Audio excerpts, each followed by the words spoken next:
Baik, Assalamualaikum warahmatullahi wabarakatuh. Waalaikumsalam warahmatullahi wabarakatuh. Apa kabarnya hari ini? Alhamdulillah, luar biasa Allah. Semangat nih. Nah, Bapak pakai ini nih. Kalian sudah makan istimewa cincau, istimewa tongkat, ES. Siap, Pak. Ya, 1, 2, 3. Belum. Istimewa cincau.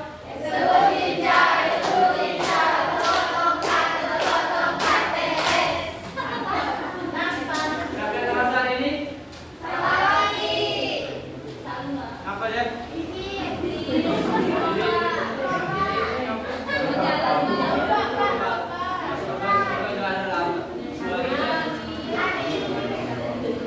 Baik, ketua kelas boleh dipimpin doanya.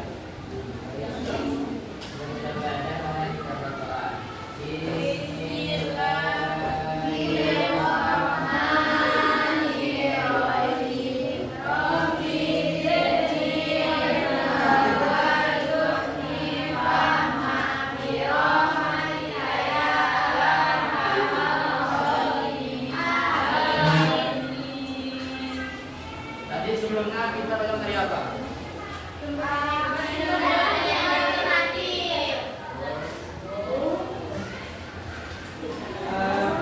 Materi hari ini yaitu tentang usaha pelestarian lingkungan.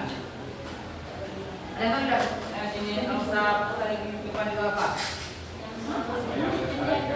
Usaha pelestarian lingkungan itu apa?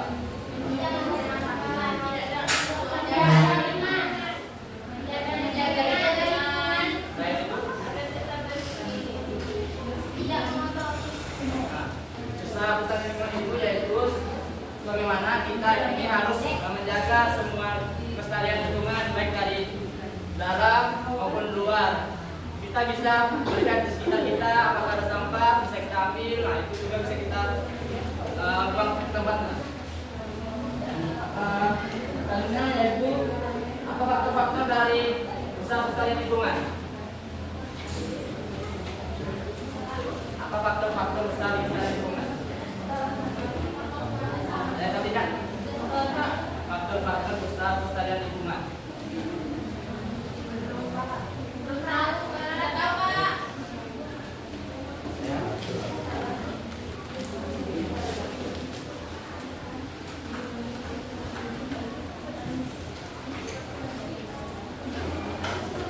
Faktor-faktor usaha pelestarian lingkungan ini di sini dibagi dua, yaitu iklim, yang kedua non iklim.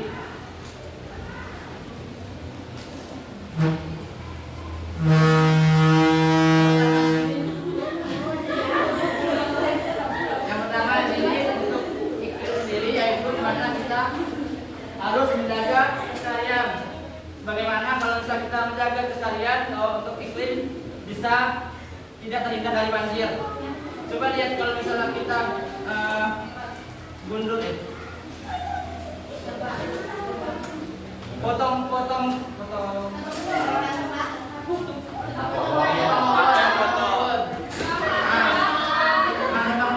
nah itu pasti akan terjadi banjir. Kemarin kan ada banjir kan kemarin? Banjir itu kan karena apa? Karena kita tidak sering menebang pohon.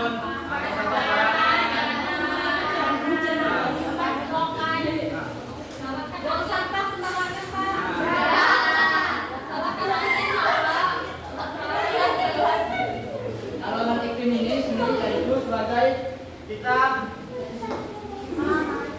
kayak itu kita membuang sampah sembarangan dan non iklim itu sendiri.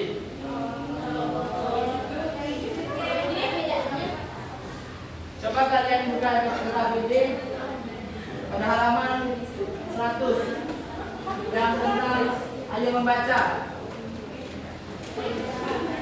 Siapa yang membacanya? Yang ayo membaca air untuk kebutuhan sehari-hari.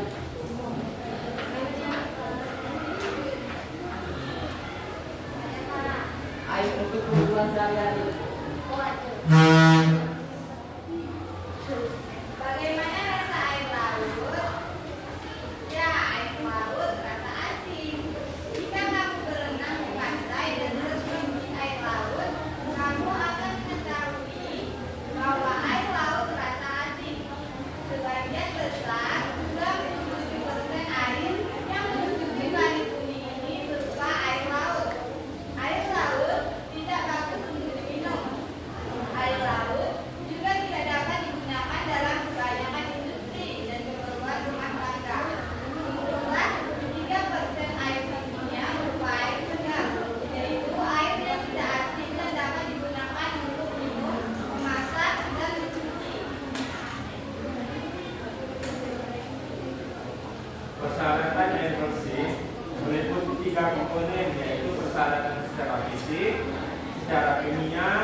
Yang pertama ada tidak keruh, tidak berwarna apapun, tidak berasa apapun, dan tidak berbau apapun.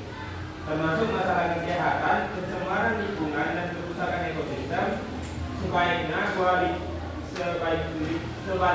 kualitas air yang dapat membantu mencegah masalah ini dan menyediakan air yang aman dan bermanfaat untuk kehidupan manusia. Oleh karena itu, penting untuk memantau dan mempertahankan kualitas air agar manusia dapat hidup dengan sehat dan aman.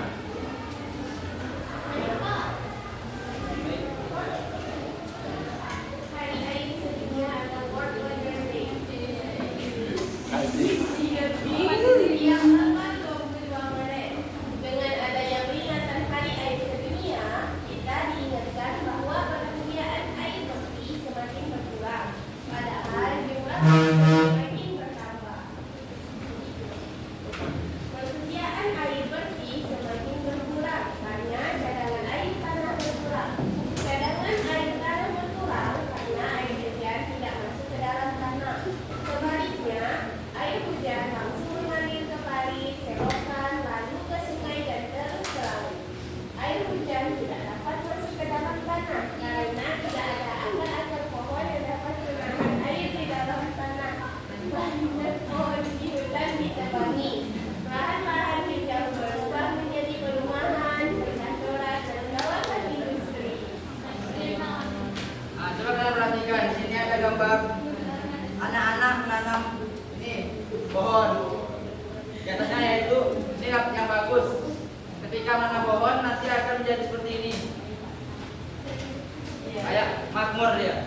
Wah, itu subur.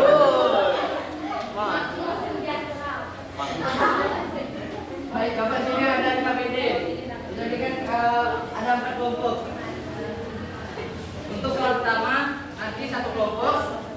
Untuk soal kedua kelompok 2, soal ketiga kelompok 3, soal keempat kelompok 4. 1 kelompok dan 1 hal.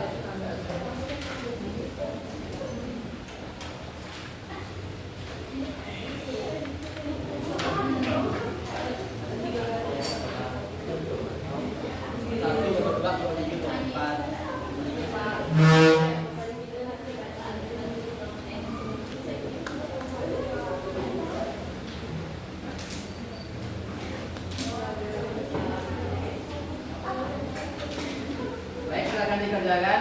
Kalau sudah dikerjakan nanti silakan maju. Nanti akan dibacakan soal yang kedua.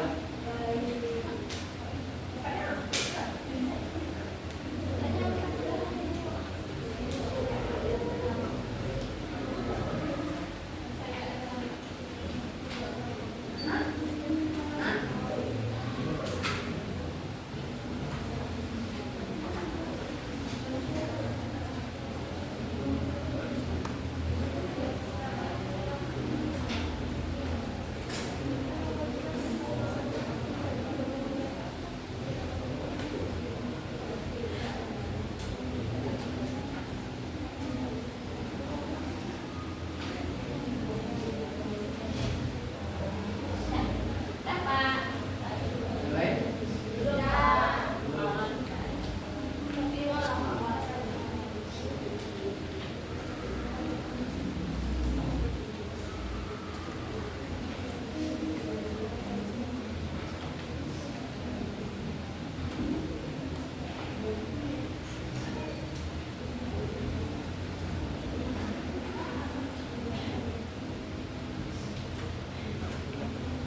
Baik, kalau sudah selesai, untuk 1 kelompok 1 soal marilah kelompok 1 silakan maju.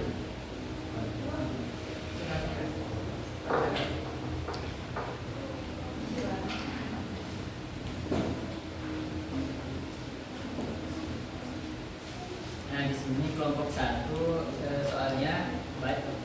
Nomor 1, pada setiap tanggal berapakah diperingati Hari Air Sedunia? Jawabannya, Hari Air Sedunia diperingati setiap tanggal 22 Maret. Baik, apakah betul? Betul. Baik, tepuk tangan untuk tadi. Kelompok 2.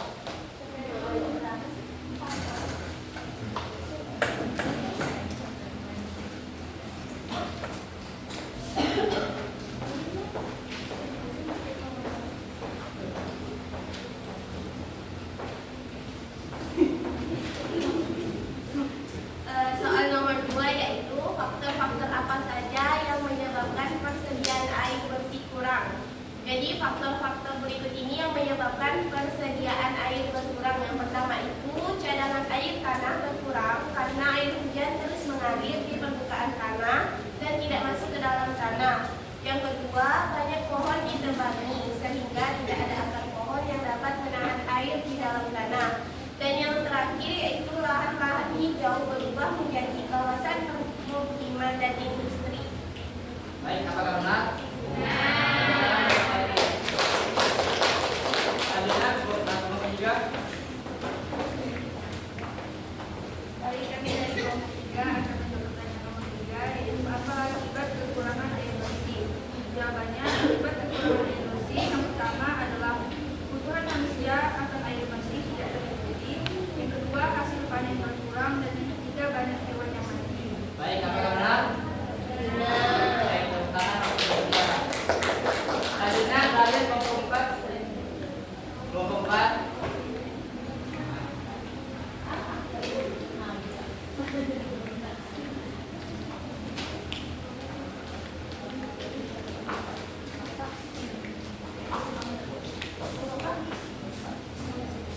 Upaya yang dapat dilakukan untuk mengurangi krisis air bersih ialah upayanya dengan menghemat penggunaan air, membuat lubang serapan yang berguna untuk menampung hujan supaya terserap ke dalam tanah, menanam pohon supaya akar-akar pohon dapat menahan air di dalam tanah.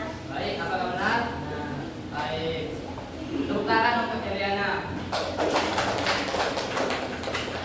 Baik, tadi materinya tentang itu ya, upaya pelestarian lingkungan.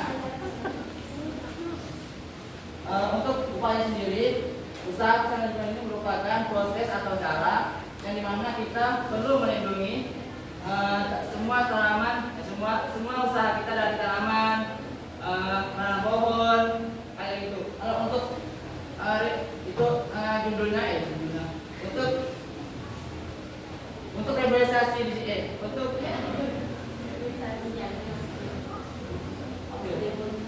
apa itu reboisasi? Pinjaman kembali.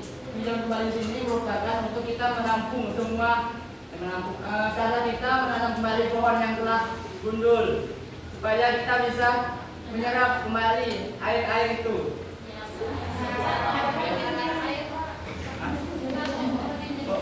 Pohon.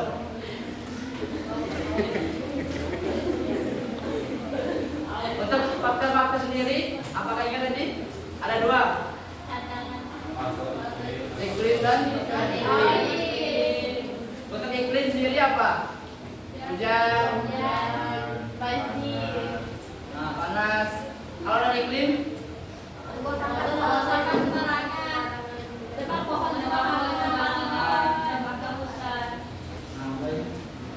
Itu saja dari saya. Kurang lebihnya dan mohon maaf.